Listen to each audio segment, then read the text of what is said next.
నమస్తే ఫ్రెండ్స్, మనం ఇప్పుడు కామారెడ్డి నుంచి హైదరాబాద్కు వెళ్ళే నేషనల్ హైవే మీద ఉన్నాము.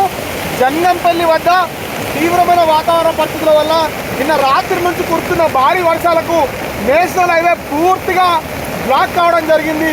దాదాపు 25 కిలోమీటర్ల మేర వాతావరణ పరిస్థితులు అత్యంత దారుణంగా ఉన్న నేపథ్యంలో మనం చూడొచ్చు, బండ్లు కూడా కొట్టుకుపోయే పరిస్థితి. అత్యంత తీవ్రమైన పరిస్థితులలో కామారెడ్డి డిఎస్పీ గారు కూడా ఘటనా స్థలాన్ని పర్యవేక్షిస్తున్న దృశ్యాన్ని కూడా మనం చూడొచ్చు. జేసీబీతో ఆ నేషనల్ హైవేకి సంబంధించిన సిబ్బంది కూడా అంత క్లియర్ చేస్తున్నారు.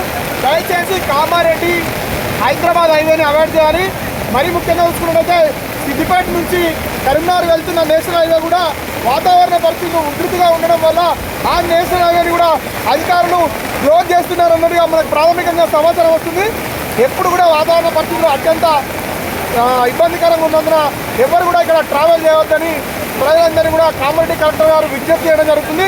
ముఖ్యమంత్రి కార్యాలయం నుంచి కూడా ఒక సూచన రావడం జరిగింది. ఈ వాతావరణ పరిస్థితులు బాగాలేనందున దూర ప్రజలందరినీ బంద్ చేసుకొని ప్రజలంగా ఇళ్లలో ఉండాల్సిందిగా కోరుతున్నాము.